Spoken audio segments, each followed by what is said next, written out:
Welcome to the NBA Coast to Coast podcast brought to you by thelines.com. Coming to you from the West Coast, Josh Lander, joined as always by Nate Weitzer on the East Coast. And we've only got 4 games here for you guys on a Thursday night in the NBA. Things definitely slowing down as March Madness is also back in full swing today. But we do have a couple game videos up for you and our player props to choose from. So make sure to like and subscribe to that page. Also follow along on thelines.com. That's where we have all the great written content for you guys as well. You can check out everything we're putting up there and use that odds finder tool that we have for you guys. Nate and I use that every morning. Make sure we're getting the best odds available to us from all these sports books, giving us bets in the NBA this season. Nate, let's go ahead and jump through the little 4-game slate we have here and then run through a rematch of this Nets and Cavs game. Yeah, 2 of the 4 games are immediate rematches after one night off in the same location. So we'll try not to get too bogged down in what just happened and correctly predict what will happen next, like we just nailed with the Sixers game last night. But first we got the Knicks on a back-to-back, -3.5 at Orlando. Then, yes, the Cavs -4 at Brooklyn. They were just -3 at Brooklyn, won by 6. The Hornets are truly tanking. They're +9 at the Pelicans, who probably don't care much for wins either right now. And then the Thunder are +4 at the Clips. We'll break that game down for you. Paul George out indefinitely. Norman Powell still out. Totals at 232 after those two totaled 201 in the matchup 2 nights ago. But yeah, looking at this Cavs-Nets game first, total is 219.5. It totaled 224 2 nights ago. And honestly, I see nothing but a bit more offense happening here tonight. I mean, we were targeting the Nets because they couldn't score at all going into this last matchup. But and they, sure enough, they continued their ice-cold shooting, 9 for 33 from 3. Mikal Bridges 0 for 8 from 3. We talked about him scoring, still around 25 per game, but during this stretch here, his offensive rating has plummeted. Nick Claxton being unable to score against Cleveland. He was awful on Tuesday, -33. Day'Ron Sharpe actually came in and took his minutes and was a +27 in 20 minutes. And the Nets actually dominated the boards by 15, got 19 offensive rebounds and 19 second chance points. I don't know how much you read into that. I mean, what I see is the Cavs just not playing the same type of defense on the road as they do at home, not having the same type of dominance in the paint or on the boards. I still trust them to win this game one way or another. I do worry it'll be a little bit closer. I think maybe what I want to do is target the props here for Mikal Bridges and Spencer Dinwiddie to one or both of them bounce back from kind of a rough game. I mean, Dinwiddie still hit his props with 19 and 11 in this loss here. Bridges, I don't think, is going to go 0 for 8 from 3 again. I think we'll see some positive regression. But with him scoring so much, his defense isn't going to be there to shut down Donnie Mitchell. And you saw that. We looked at his last 4 against Mikal. Donnie had a 107 offensive rating, 21 points per game. In this meeting, 31 points and shot nearly 50% from the floor because Bridges can't be the number 1 scoring option and a total lockdown force on the other end. And then you got to mention Karis LeVert, who I think is a wonderful props play tonight at just 10 points, averaging 18 or so in his last 6, including getting 18 in this first matchup. And because now he rolls with the second unit, the Cavs are much more reliable offensively because they actually have somebody who can create on that unit.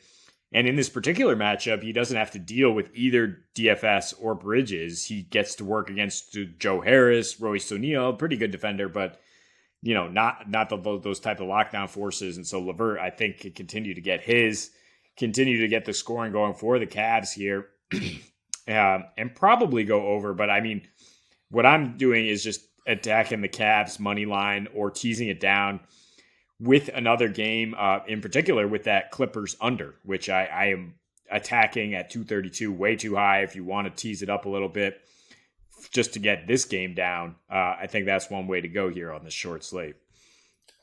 Yeah, like you said, we want to try to avoid being bogged down by what just happened. And I think some of the stuff you're talking about does it translates. It sort of spans just one game. It really, we're still banking on averages and things that have happened over a larger sample size for both these teams in this scenario. It's just that we did that 2 days ago using the same concept. So you just have to kind of hope that pans out once more. I think the thing that I don't trust sometimes is Karis LeVert to score, and obviously this rebounding discrepancy and the way that the Nets scored.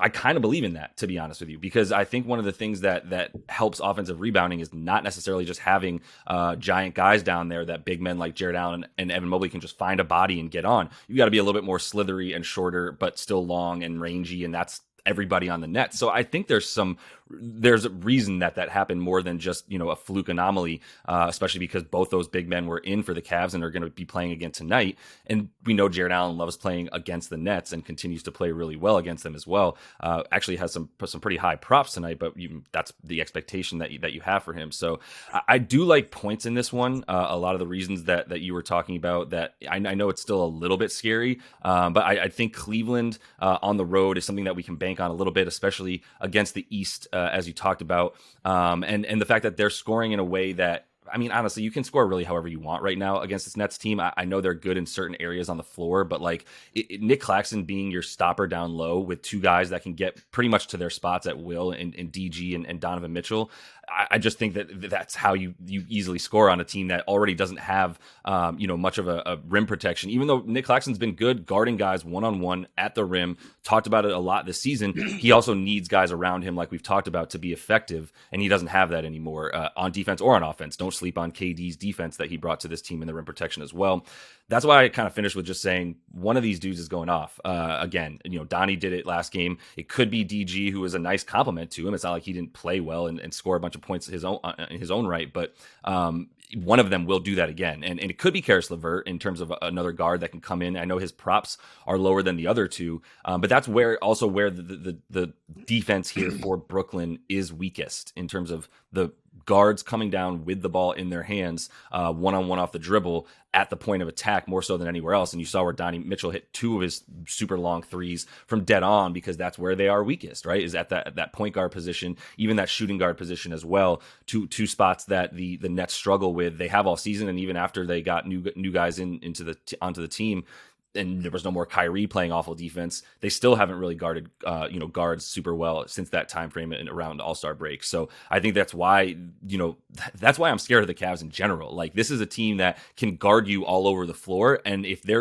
one of their two all-star guards can do his thing enough to break down a defense, then there's going to be a lot of ways for them to score off of that, and that's going to continue to be the case tonight. They have more ways to score, but I think Mikal should come back with a bit of a positive regression, in my opinion. I know we talked about that a little bit too. 18 points. I expect him to get above 20 in this game. I don't know if he's going to get 25 like he's been averaging, but he's going to get closer to it, I think, than the 18 he scored last game, and that's why I do feel pretty good about this game getting over 220. Yeah, I mean, we look at the Cavs and their ability to just beat bad teams, and that's what we were hammering here 2 nights ago. 9 straight wins over Eastern teams out of the playoffs, and now and they're 30-10 against teams below 500. Brooklyn is neither, but that's what we consider them at this point. And their ability to score. I mean, I don't know how you worry about Karis LeVert scoring. He's a bucket. I mean, it's just that he fell out of the rotation for a couple months because he doesn't defend very well. But that Nets second unit is not that impressive. And another thing we talked about is them scoring such a high percentage of their points off the 3 ball.